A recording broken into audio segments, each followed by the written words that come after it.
আন্তর্জাতিক রাজনীতি। দাঁতাত। ভূমিকা। দ্বিতীয় বিশ্বযুদ্ধের পরবর্তীকালে আন্তর্জাতিক রাজনীতির প্রধানতম মৌলিক উপাদান হল ঠান্ডা লড়াই।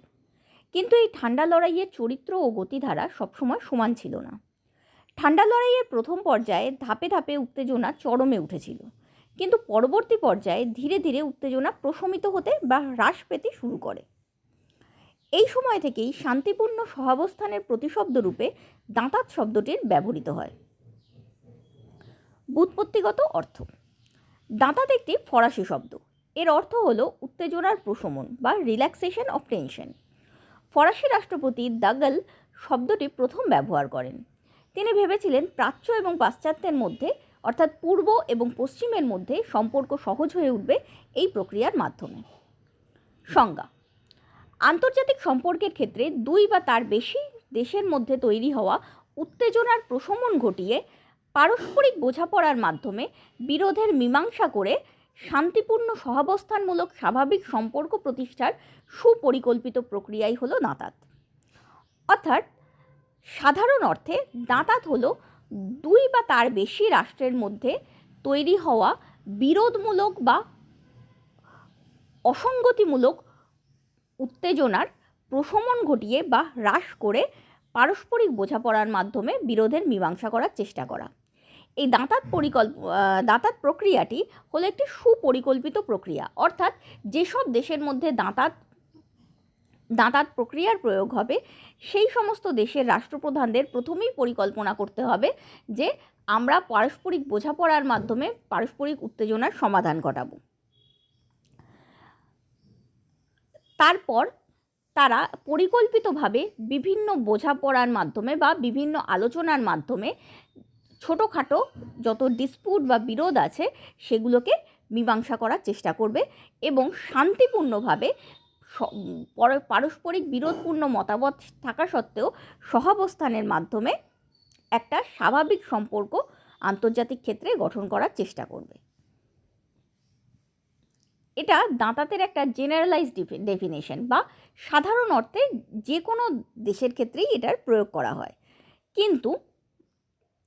করা হতে পারে। কিন্তু দাঁতাত বলতে আন্তর্জাতিক সম্পর্কের ক্ষেত্রে সাধারণত একটা স্পেসিফিক পিরিয়ড অফ টাইমকে বোঝানো হয়। সেই সময়ের মধ্যে যা যা সংঘটিত হয়েছিল সেটাকেই দাঁতাত প্রক্রিয়া বলা হয়। সেই সময়টা কি এটা আমরা এখন জানব। দ্বিতীয় বিশ্বযুদ্ধের পরবর্তীকালে বিশ্ব রাজনীতিতে মার্কিন যুক্তরাষ্ট্র ও সোভিয়েত ইউনিয়নের মধ্যে যে ঠান্ডা লড়াইয়ের সূচনা হয়েছিল 1970-এর দশকে বিভিন্ন আন্তর্জাতিক ঘটনাকে কেন্দ্র করে তা ক্রমশ স্থিমিত হয়ে পড়ে। আন্তর্জাতিক ইতিহাসে দাঁতাত বলতে সাধারণত এই পর্বটির কথাই বোঝানো হয়। অর্থাৎ ঠান্ডা লড়াইয়ে স্থিমিত হয়ে আসার পর্বটিকেই সাধারণত দাঁতাত বলা হয়। VK মালহোত্রা তার ইন্টারন্যাশনাল রিলেশনস গ্রন্থে বলেছেন, 60-এর দশকের শেষ দিক থেকে দুই মহাশক্তির অর্থাৎ মার্কিন যুক্তরাষ্ট্র এবং সোভিয়েত ইউনিয়নের নিরাপত্তা ও সামরিক সম্পর্কে স্বাভাবিক পরিবেশ সৃষ্টি হয়। এই পরিবর্তিত সম্পর্ককে নমনীয় সহাবস্থানমূলক অবস্থান বা দাঁতাত বলা হয়। দাঁতাত কোনো সমস্যার সমাধান বা মিত্রতা নয়, দাঁতাত একটা সাময়িক বিরতি মাত্র। অর্থাৎ এটা একটা টেম্পোরারি সলিউশন, কোনো পার্মানেন্ট সলিউশন নয়। মার্কিন কূটনীতিবিদ হেনরি কিসিঙ্গারের মতে দাঁতাত হলো প্রত্যক্ষ সামরিক সংঘাত বা সর্বোপরি পারমাণবিক যুদ্ধ এড়ানোর লক্ষ্যে চিরাচরিত প্রতিদ্বন্দ্বিতার পরিবর্তে পারস্পরিক শান্তিপূর্ণ সহযোগিতার ওপর গুরুত্ব আরোপ করা। অর্থাৎ দাঁতাতের মূল কারণ বলে মার্কিন যুক্তরাষ্ট্রের কূটনীতিবিদ হেনরি কিসিঙ্গার মনে করেন যে সামরিক সংঘাত এড়ানো বা পারমাণবিক যুদ্ধ এড়ানো। এই কারণেই মূলত দাঁতাতটা হয়েছিল বলে তার মতামত। উদ্ভব। দাঁতাতের সূত্রপাত কখন ঘটেছিল তা নিয়ে রাষ্ট্রচিন্তাবিদদের মধ্যে মতবিরোধ রয়েছে। অনেকের মতে 1920 সালে লেনিনের পুঁজিবাদী রাষ্ট্রগুলির থেকে অর্থ সাহায্য প্রার্থনার সময় দাঁতাতের সূত্রপাত। আবার অনেকেই মনে করেন যে ক্রুশ্চেভের মার্কিন সফরের পর থেকেই দাঁতাতের আবির্ভাব।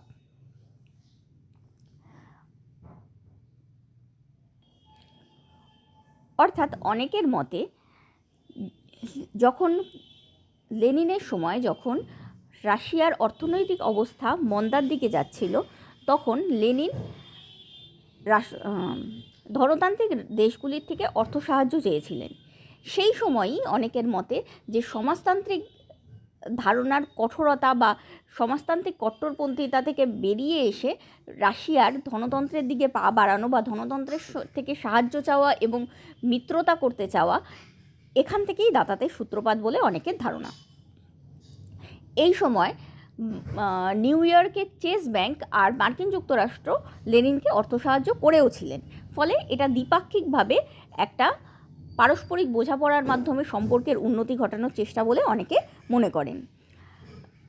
কিন্তু আবার অনেকের মতে সোভিয়েত ইউনিয়নের রাষ্ট্রপ্রধান ক্রুশ্চেভের মার্কিন সফরের পর থেকেই দাতাতের আবির্ভাব। সোভিয়েত রাষ্ট্রপ্রধান ক্রুশ্চেভ মার্কিন যুক্তরাষ্ট্রে সফরে গিয়ে মার্কিন রাষ্ট্রপ্রধানের সঙ্গে ক্যাম্প ডেভিড স্পিরিট সাইন করেছিলেন। এটি একটি চুক্তিপত্র, যার মাধ্যমে পারস্পরিক সম্পর্কের উন্নতি তারা ঘটাতে চেয়েছিলেন। অনেকের মতে সেখান থেকেই দাতাদের আবির্ভাব। তবে এফএস নর্থেজ এবং এমজে grieve 100 Years of International Relations গ্রন্থে বলেছেন, কিউবা ক্ষেপণাস্ত্র সংকট থেকেই দাতাদের প্রথম সূত্রপাত লক্ষ্য করা গিয়েছিল। কিউবা ক্ষেপণাস্ত্র সংকট হলো কিউবায় সোভিয়েত ইউনিয়ন অস্ত্রের ঘাঁটি গেড়েছে এরকম ধারণা মার্কিন যুক্তরাষ্ট্রের হওয়াতে মার্কিন যুক্তরাষ্ট্র এক প্রকার থ্রেট দেয় রাশিয়াকে, যে যদি রাশিয়া এরকম কিছু থেকে বিরত না থাকে তাহলে কিউবায় সশস্ত্র আক্রমণ হবে। কিন্তু এই সময় আলোচনার মাধ্যমে এত বড় আক্রমণকে আটকানো গিয়েছিল। এই সম্পর্কে একটা শর্টসও আছে, তোমরা পড়ে নিতে পারো। তো অনেকের মতে সেই কিউবার ক্ষেপণাস্ত্র সংকট থেকেই দাতাতের প্রথম সূত্রপাত লক্ষ্য করা গিয়েছিল। কারণ আকস্মিকভাবে নয়, আন্তর্জাতিক পরিস্থিতির পরিবর্তনের ফলে দাতাতের আত্মপ্রকাশ ঘটে। প্রথমত, 60-এর দশকের মাঝামাঝি সময় চীন সোভিয়েত বিরোধের পরিপ্রেক্ষিতে বিশ্ব রাজনীতিতে চীন, সোভিয়েত ইউনিয়ন এবং মার্কিন যুক্তরাষ্ট্রের মধ্যে ত্রিমুখী সম্পর্ক গড়ে ওঠে। অর্থাৎ 60-এর দশকের মাঝামাঝি সময় চীন একটি শক্তিধর রাষ্ট্র হিসেবে আত্মপ্রকাশ করে। এই সময় যেহেতু চীনও সমাজতান্ত্রিক রাষ্ট্র এবং রাশিয়াও সমাজতান্ত্রিক রাষ্ট্র, কিন্তু তা সত্ত্বেও রাশিয়া সমাজতান্ত্রিক রাষ্ট্র হিসেবে অনেক কট্টরপন্থী, চীন অতটা কট্টরপন্থী নয়। এই চীনের সমাজতান্ত্রিক ধ্যান ধারণার সঙ্গে রাশিয়ার সমাজতান্ত্রিক ধ্যান ধারণার একটা ক্ল্যাশ বা একটা দ্বন্দ্ব তৈরি হয়। সেই দ্বন্দ্বের সুযোগ নেয় মার্কিন যুক্তরাষ্ট্র এবং চীনের সঙ্গে বন্ধুত্বপূর্ণ সম্পর্ক তৈরি করে। এর ফলে পৃথিবী এতদিন ঠান্ডা লড়াইয়ের পর থেকে যে দ্বিমুখী কেন্দ্রে বিভক্ত ছিল বা দ্বিমেরুকরণ পৃথিবীর আন্তর্জাতিক রাজনীতির ক্ষেত্রে ঘটেছিল, সেটা একটু হলেও চেঞ্জ হয় এবং সেটা অনেক ক্ষেত্রেই বহুমেরুকরণের দিকে চলে যায়, যেহেতু চীন আত্মপ্রকাশ করেছিল একটা শক্তিধর রাষ্ট্র হিসেবে। আবার যেহেতু চীন পুরোপুরি শক্তিধর ছিল না, তাই এটা মার্কিন যুক্তরাষ্ট্রের ক্ষেত্রে বলবান হওয়ার আরেকটা ইঙ্গিত বহন করে, সেক্ষেত্রে একমেরুকরণের দিকেও এগিয়ে যায়। ফলে যে কোনোভাবেই সোভিয়েত ইউনিয়নের গুরুত্ব বিশ্ব রাজনীতি থেকে কম হচ্ছিল। এই ধরনের একটা ত্রিমুখী সম্পর্ক গড়ে ওঠে আন্তর্জাতিক পটভূমিতে। তাই সোভিয়েত ইউনিয়ন চাইছিল শক্তিধর রাষ্ট্ররূপে আবার আত্মপ্রকাশ করতে, এবং এই জন্য মার্কিন ও চীনের বন্ধুত্বের মতো সোভিয়েত ইউনিয়নও চাইছিল ধনতান্ত্রিক দেশগুলোর সঙ্গে বন্ধুত্বপূর্ণ সম্পর্ক গড়ে তুলতে। দ্বিতীয়ত, ভিয়েতনাম যুদ্ধের অপরিসীম ব্যয়, জাপান ও ইউরোপীয় মিত্র দেশগুলির আর্থিক শ্রীবৃদ্ধি, পারমাণবিক যুদ্ধের ভীতির জেরে পারমাণবিক অস্ত্রের উন্নতিতে ক্রমবর্ধমান ব্যয় মার্কিন যুক্তরাষ্ট্রকে আর্থিকভাবে চাপের সম্মুখীন করেছিল। একদিকে ধনতন্ত্র গ্রহণ না করায় সোভিয়েত ইউনিয়নের আর্থিক মন্দা তো চলছিলই, কিন্তু অপরদিকে মার্কিন যুক্তরাষ্ট্রের ওপরও অনেক এক্সট্রা ব্যয় চলে এসেছিল এবং পারমাণবিক যুদ্ধের থ্রেটের জন্য পারমাণবিক গবেষণায় অনেক বেশি টাকা লেগে যাচ্ছিল। সেক্ষেত্রেও মার্কিন যুক্তরাষ্ট্র একটা থ্রেটের সম্মুখীন হয়েছিল এবং এর ফলে একটা অর্থনৈতিক চাপ মার্কিন যুক্তরাষ্ট্রের ওপর আসছিল। তৃতীয়ত, গর্বাচেভের পেরেস্ত্রোইকা এবং গ্লাসনস্ট নীতির বিফলতা, সোভিয়েত ইউনিয়নের অন্তর্দ্বন্দ্ব, সোভিয়েত ইউনিয়নের সঙ্গে অন্যান্য সমাজতান্ত্রিক রাষ্ট্রগুলির মতবিরোধ, সোভিয়েত ইউনিয়নের আর্থিক মন্দা প্রভৃতি সোভিয়েত ইউনিয়নকেও শান্তিপূর্ণ সহাবস্থানের নীতি গ্রহণ করতে বাধ্য করেছিল। সোভিয়েত রাষ্ট্রপ্রধান গর্বাচেভ যখন শাসন করতে শুরু করেন সোভিয়েত ইউনিয়নকে, তখন তিনি মনে করেন যে আংশিক উদারীকরণের দিকে এগিয়ে যাওয়া দরকার, অর্থাৎ কট্টর সমাজতন্ত্রবিদ বা কট্টর রাষ্ট্রের নিয়ন্ত্রণের পরিবর্তে একটু শিথিলতা জরুরি। তার জন্য তিনি অর্থনৈতিক ক্ষেত্রে পেরেস্ট্রোইকা এবং রাজনৈতিক ক্ষেত্রে গ্লাসনস্ট নীতির প্রয়োগ করতে শুরু করেন। কিন্তু এই দুটো নীতি বিফল হয়, কারণ সোভিয়েতের মধ্যে কট্টর সমাজতন্ত্রবিদ আর আংশিক উদারীকরণের পক্ষের লোকগুলোর মধ্যে অন্তর্দ্বন্দ্ব তৈরি হয়। দ্বিতীয়ত, সোভিয়েত ইউনিয়নের প্রভাবে যে প্রভাবিত রাষ্ট্রগুলি ছিল সেগুলোর মধ্যেও একটা বিরোধ তৈরি হয় এবং তারা সোভিয়েত থেকে মুক্তি পেতে চায়, কারণ সোভিয়েত ইউনিয়নের আগে যে একমুখী লক্ষ্য ছিল সমাজতন্ত্র প্রতিষ্ঠা করা, সেখান থেকে সোভিয়েত ইউনিয়ন সরে এসেছিল, কাজেই একটা ধোঁয়াশা তৈরি হয় এবং তার থেকে রাষ্ট্রগুলির মধ্যে মতবিরোধ তৈরি হয়। এছাড়া সোভিয়েত ইউনিয়নে আর্থিক মন্দা তো চলছিলই। এই সমস্ত কিছুর ফলে সোভিয়েত ইউনিয়ন একটা রাজনৈতিকভাবে চাপের সম্মুখীন হয়। তাই সোভিয়েত ইউনিয়ন শান্তিপূর্ণ সহাবস্থানের নীতি গ্রহণ করতে এক প্রকার বাধ্য হয়েছিল। চতুর্থত, পূর্ব ইউরোপের বহু দেশ সোভিয়েত কর্তৃত্ব থেকে মুক্তি পেতে চেয়েছিল। বিশেষত হাঙ্গেরি, রোমানিয়া, পোল্যান্ড, চেকোস্লোভাকিয়া প্রভৃতির ওপর সোভিয়েত নিয়ন্ত্রণ ক্রমশ শিথিল হয়ে আসছিল। অন্যদিকে ফ্রান্স, জার্মান প্রভৃতি রাষ্ট্র মার্কিন প্রভাবমুক্ত হতে চাইছিল। এদিকে যেমন চীন শক্তিধর রাষ্ট্র হিসেবে আত্মপ্রকাশ করেছিল, ঠিক তেমনি ফ্রান্স ও জার্মানিতেও অর্থনৈতিক উন্নতি তৈরি হচ্ছিল এবং এই অর্থনৈতিক উন্নতির ফলে ফ্রান্স ও জার্মান এক প্রকার স্বাধীনভাবে নিজের বিদেশ নীতি প্রণয়ন করতে চাইছিল। সেক্ষেত্রে ফ্রান্স ও জার্মান চাইছিল মার্কিন প্রভাবমুক্ত হতে। অন্যদিকে রোমানিয়া, পোল্যান্ড, চেকোস্লোভাকিয়া এরা চাইছিল সোভিয়েত নিয়ন্ত্রণ থেকে মুক্তি পেতে। ফলে দুই পরাশক্তিরই নিয়ন্ত্রণ বিশ্ব রাজনীতির ওপর থেকে ধীরে ধীরে শিথিল হয়ে আসছিল। তাই দুই পরাশক্তিই চাইছিল একটা বোঝাপড়ার মাধ্যমে যেন ক্ষমতা ধরে রাখা যায়। পঞ্চমত, তৃতীয় বিশ্বের দেশগুলির জোট নিরপেক্ষ নীতি ঠান্ডা লড়াইয়ের প্রশমনে পরোক্ষভাবে ইন্ধন জুগিয়েছিল। অর্থাৎ প্রথমে যে মনে হচ্ছিল যে দ্বিমেরু কেন্দ্রিক বিশ্ব রাজনীতি হবে, সেক্ষেত্রে এই জোট নিরপেক্ষ নীতি এসে যাওয়ায় রাজনীতিটা অতটা আর দ্বিমেরু কেন্দ্রিক রইল না। সেক্ষেত্রেও তারা রাজনৈতিক দিক থেকে দুই শক্তিধর রাষ্ট্র গুরুত্ব হারাচ্ছিল। তাই এই সকল কারণে মার্কিন যুক্তরাষ্ট্র এবং সোভিয়েত ইউনিয়নের মধ্যে ওই যে প্রথমেই ডেফিনেশনে বলা হয়েছিল যে দাঁতাত একটি সুপরিকল্পিত প্রক্রিয়া, তাই এই ধরনের প্রক্রিয়া মার্কিন যুক্তরাষ্ট্র এবং সোভিয়েত ইউনিয়নের মধ্যে বিশ্ব রাজনীতির বিভিন্ন ঘটনাবলীর প্রভাবে অলরেডি এই পরিকল্পনাটা তৈরি হয়ে গেছিল। মার্কিন যুক্তরাষ্ট্র এবং সোভিয়েত ইউনিয়নের রাষ্ট্রপ্রধানদের মধ্যে পারস্পরিক বোঝাপড়ার মাধ্যমে সম্পর্কের উন্নতি ঘটানোর একটা পরিকল্পনা অলরেডি তৈরি হয়ে গেছিল আন্তর্জাতিক এই ধরনের ঘটনাবলীর প্রভাবে। নীতি: দুই মহাশক্তির মধ্যে বোঝাপড়ার তিনটি দিক উল্লেখযোগ্য। এক, সাংস্কৃতিক ও অর্থনৈতিক সহযোগিতা, যার মধ্যে তোমরা ধরতে পারো সবথেকে বেশি ইম্পর্ট্যান্ট হিসেবে মহাকাশ চুক্তি। আন্তর্জাতিক ক্ষেত্রে এই মহাকাশ চুক্তিটি খুবই গুরুত্বপূর্ণ সাংস্কৃতিক ও অর্থনৈতিক সহযোগিতার উদাহরণ হিসেবে। দ্বিতীয়ত, আলোচনার মাধ্যমে মতবিরোধের নিষ্পত্তি এবং সংকট মোচন ও নিয়ন্ত্রণ, যেমন কিউবার সংকট মোচন ও নিয়ন্ত্রণ হলো, জার্মানির বার্লিনের ক্ষেত্রে সংকট মোচন ও নিয়ন্ত্রণ হয়। এছাড়াও অনেক ধরনের মতবিরোধের নিষ্পত্তি ঘটে, যেরকম আফগানিস্তানের ক্ষেত্রে বা পূর্ব ও পশ্চিম ইউরোপের বিভিন্ন দেশগুলির ক্ষেত্রে এই ধরনের মতবিরোধের নিষ্পত্তি আলোচনার মাধ্যমে ঘটানো হয় এই দাঁতাত প্রক্রিয়ার মাধ্যমে। তৃতীয়, অস্ত্র সংকোচন, বিভিন্ন নিরস্ত্রীকরণ চুক্তির মাধ্যমে অস্ত্র সংকোচনেরও প্রচেষ্টা করা হয়।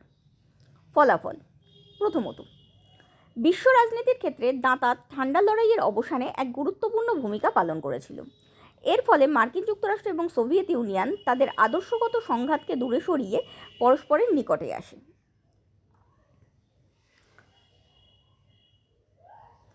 দ্বিতীয়ত, এই ব্যবস্থা মার্কিন যুক্তরাষ্ট্র এবং সোভিয়েত ইউনিয়নের মধ্যে পারস্পরিক সাংস্কৃতিক, প্রযুক্তিগত ও বিজ্ঞান গবেষণার তত্ত্ব আদান প্রদানের ক্ষেত্রে পথ প্রশস্ত করেছিল। তৃতীয়ত, দাঁতাত প্রক্রিয়ার পরোক্ষ প্রভাব হিসেবে আন্তর্জাতিক সম্পর্কের ক্ষেত্রে বিভিন্ন রাষ্ট্রের বিদেশ নীতির নির্ণায়ক শক্তি হিসেবে সমাজতন্ত্র, সাম্যবাদ, পুঁজিবাদ ইত্যাদি আদর্শগুলির পরিবর্তে উদারীকরণ ও উন্মুক্ত বাজারের অর্থনীতি অবলম্বন প্রভৃতি অর্থনৈতিক স্বার্থ প্রাধান্য পায়।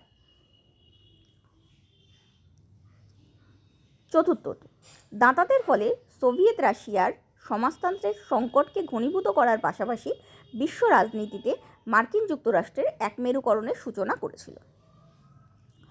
অর্থাৎ দাঁতাতের যদি আমি প্রথম এবং সবথেকে বেশি প্রভাব দেখি তাহলে সেটা পড়েছিল ঠান্ডা লড়াইয়ের ওপর।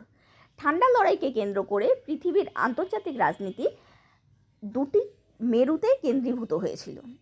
কিন্তু এই দাঁতাতের ফলে রাশিয়া যেহেতু বেশি পদক্ষেপ গ্রহণ করেছিল বা রাশিয়া বেশি ইচ্ছা প্রকাশ করেছিল পারস্পরিক বোঝাপড়ার মাধ্যমে সম্পর্কের উন্নতি ঘটানোর, তার জন্য সমাজতান্ত্রিক নীতির দুর্বলতাগুলি প্রকাশ্যে চলে আসে। এছাড়া রাশিয়ার অর্থ সাহায্য যাওয়ার ফলে বা রাশিয়ার অর্থনৈতিক মন্দা ঘটার ফলে ধনতান্ত্রিক মনোভাব অনেক বেশি প্রাধান্য পায় বিশ্ব রাজনীতিতে এবং সমাজতন্ত্রের ভেতরে রাশিয়া এবং চায়নার মধ্যে অন্তর্দ্বন্দ্ব শুরু হওয়ায় সমাজতান্ত্রিক শিবিরের যে দুর্বলতাগুলো সেগুলোও সামনে চলে আসে।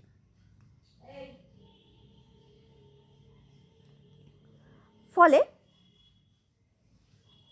আন্তর্জাতিক রাজনীতির দ্বিমেরুকরণের পরিবর্তে প্রাথমিকভাবে একমেরুকরণ শুরু হয় এবং একমেরুকরণ শুরু হওয়ার পর ধীরে ধীরে চায়না, ফ্রান্স, জার্মানি প্রভৃতি শক্তিধর রাষ্ট্রগুলি আরও উন্নতি করে যাওয়ায় বহুমেরুকরণের দিকেও আন্তর্জাতিক রাজনীতি এগিয়ে যায়। এছাড়া বিজ্ঞান, সংস্কৃতি প্রভৃতি গবেষণার ক্ষেত্রে উদারীকরণের নীতি গ্রহণ করা হয়, বিভিন্ন রাষ্ট্র সেই নীতি গ্রহণ করেছিল। তাছাড়াও এতদিন ধরে যেরকম হয় ধনতন্ত্র বা সমাজতন্ত্র এই একই লক্ষ্যে বিভিন্ন রাষ্ট্র নিজের বিদেশ নীতি পরিচালনা করছিল, সেক্ষেত্রে একটা চেঞ্জ আসে এবং রাষ্ট্রগুলি নিজেদের স্বার্থের ভিত্তিতে বিদেশ নীতি প্রণয়ন করা শুরু করে।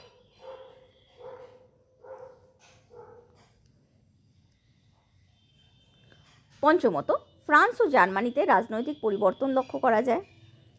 ষষ্ঠত, হেলসিঙ্কি সম্মেলনের ফলে আলোচনার মাধ্যমে ইউরোপের বিভিন্ন দেশের সীমানার বিধিবদ্ধ সুস্পষ্টীকরণ ঘটে। দ্বিতীয় বিশ্বযুদ্ধের পর ইউরোপের বিভিন্ন দেশের মধ্যে সীমানা নিয়ে একটা অস্পষ্টতা থেকে যায় এবং এই সীমানা নিয়ে বিভিন্ন দেশের মধ্যে বা বিভিন্ন নেবারিং কান্ট্রির মধ্যে একটা বিরোধ ছিল। সেই বিরোধগুলোকে আলোচনার মাধ্যমে সলভ করা হয় এই দাঁতাত প্রক্রিয়ার মাধ্যমে এবং এই সলভের মাধ্যমে যে সীমানা নির্দিষ্ট করা হয় সেই সীমানাই আজ অবধি আমরা মেনে চলছি। সপ্তমত, 1990 সালের নভেম্বর মাসে অনুষ্ঠিত প্যারিস বৈঠকের মধ্য দিয়ে দাঁতাত ব্যবস্থা পূর্ব ও পশ্চিম ইউরোপের মধ্যে বিভাজন দূর করে রাজনৈতিক ও অর্থনৈতিক ঐক্যকে সুদৃঢ় করে তুলেছিল। অষ্টমত, দাঁতাতের ফলে সোভিয়েত ইউনিয়ন ও মার্কিন যুক্তরাষ্ট্রের মধ্যে বিভিন্ন আঞ্চলিক বিরোধ ও সংঘাতের শান্তিপূর্ণ মীমাংসা সম্ভব হয়েছিল। রুশ মার্কিন আলোচনার পরিপ্রেক্ষিতে আফগানিস্তান থেকে সোভিয়েত সেনারা অপসারিত হয়েছিল। মরক্কো, লিবিয়া, আলজেরিয়া প্রভৃতির মধ্যে পারস্পরিক সম্পর্কের উল্লেখযোগ্য উন্নতি লক্ষ্য করা গিয়েছিল। নবমত, SALT one, partial nuclear test ban treaty, non proliferation treaty প্রভৃতি স্বাক্ষরের মাধ্যমে পারমাণবিক যুদ্ধের সম্ভাবনা হ্রাস করা হয়। অর্থাৎ দাঁতাতের তিনটি নীতির মধ্যে একটি নীতি যেমন নিরস্ত্রীকরণ, সেই নীতিকে ফলো করে বিভিন্ন চুক্তি সম্পাদিত হয়। প্রথমে অ্যান্টি ব্যালিস্টিক মিসাইল ট্রিটি, যার মাধ্যমে ব্যালিস্টিক মিসাইলের গবেষণার ওপর বা প্রয়োগের ওপর একটা হ্রাস টানা হয়। তারপর সল্ট ওয়ান চুক্তি, তারপর partial nuclear test ban treaty, এই রকম বিভিন্ন নিরস্ত্রীকরণ সংক্রান্ত চুক্তির মাধ্যমে বিশ্ব পারমাণবিক যুদ্ধের ভীতির হাত থেকে একটু হলেও রক্ষা পেয়েছিল এবং নিরস্ত্রীকরণের দিকে একটু হলেও ধাপে ধাপে এগোচ্ছিল।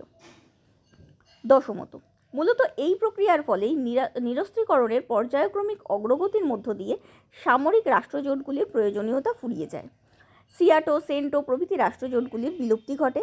ন্যাটো বিলুপ্ত না হলেও ন্যাটোর প্রভাব অনেকটাই কমে যায় এবং একাদশ, জোট নিরপেক্ষ আন্দোলনের গুরুত্বও কমে আসে।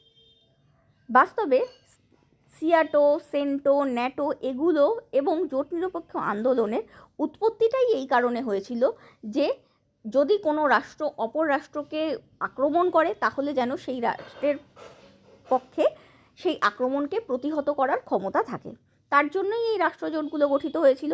কিন্তু যখন দাঁতাতের মাধ্যমে, আলোচনার মাধ্যমে সমস্ত প্রবলেম সলভ করা শুরু হয়ে গেল, তখন এই রাষ্ট্রজোটগুলোর আর প্রয়োজনীয়তা রইল না, কারণ যুদ্ধেরও সম্ভাবনা অনেকাংশে কমে এসেছিল। এবার জোট নিরপেক্ষ নীতিটাও হয়েছিল এই কারণেই যে পৃথিবী যখন দুটো জোটে ভাগ হয়ে লড়বে তখন আমরা জোট নিরপেক্ষ হিসেবে শান্তি কামনা করব, বিশ্বশান্তির জন্য এগিয়ে যাব। এবার সেক্ষেত্রেও যেহেতু যুদ্ধের কোনো সম্ভাবনাই নেই, তাই জোট নিরপেক্ষ আন্দোলনেরও গুরুত্ব অনেকটাই কমে আসে এবং পৃথিবী বিশ্বশান্তির দিকে এগিয়ে যায়। উপসংহার, পরিশেষে বলা যায় যে দাঁতাতের মাধ্যমেই দীর্ঘকালীন চলমান স্নায়ুযুদ্ধ বা ঠান্ডা লড়াইয়ের অবসানের সূত্রপাত ঘটে, যা কালক্রমে দ্বিমেরুকেন্দ্রিক বিশ্ব রাজনীতিকে ক্রমে একমেরুকেন্দ্রিক করে তোলে এবং অবশেষে বহুমেরুতার দিকে নিয়ে যায়।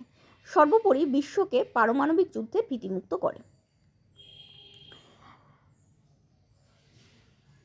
এখানে বলে রাখা ভালো যে দাঁতাত নিয়ে তোমাদের কোনো বড় প্রশ্ন আসে না, সাধারণত শর্ট কোশ্চেনই আসে যে দাঁতাত কাকে বলে। যেটা এতক্ষণ পড়ানো হলো সেই রকম ভিত্তিতেই ছোট করে তোমরা লিখে নিতে পারো এইভাবে যে দাঁতাত। দাঁতাত একটি ফরাসি শব্দ, এর অর্থ হলো উত্তেজনার প্রশমন, বা এক লাইনেও লিখতে পারো ফরাসি শব্দ দাঁতাতের অর্থ হলো উত্তেজনার প্রশমন। আন্তর্জাতিক সম্পর্কের ক্ষেত্রে দুই বা তার বেশি দেশের মধ্যে তৈরি হওয়া উত্তেজনার প্রশমন ঘটিয়ে পারস্পরিক বোঝাপড়ার মাধ্যমে বিরোধের মীমাংসা করে শান্তিপূর্ণ সহাবস্থানমূলক স্বাভাবিক সম্পর্ক প্রতিষ্ঠার সুপরিকল্পিত প্রক্রিয়াই হলো দাঁতাত। 1970-এর দশকে বিভিন্ন আন্তর্জাতিক ঘটনাবলীর প্রভাবে দ্বিতীয় বিশ্বযুদ্ধ পরবর্তী মার্কিন যুক্তরাষ্ট্র ও সোভিয়েত ইউনিয়নের মধ্যকার ঠান্ডা লড়াই ক্রমশ স্থিমিতকরণের পর্বটি আন্তর্জাতিক ইতিহাসে দাঁতাত নামে পরিচিত। ভি.কে. মালহোত্রা তার ইন্টারন্যাশনাল রিলেশনস গ্রন্থে বলেছেন, 60-এর দশকের শেষ দিকে দুই মহাশক্তির নিরাপত্তা ও সামরিক সম্পর্কে স্বাভাবিক পরিবেশ সৃষ্টি হয়। এই পরিবর্তিত সম্পর্ককে নমনীয় সহাবস্থানমূলক অবস্থান বা দাঁতাত বলা চলে। দাঁতাত কোনো সমস্যার সমাধান নয় বা মিত্রতা নয়, দাঁতাত সাময়িক বিরতি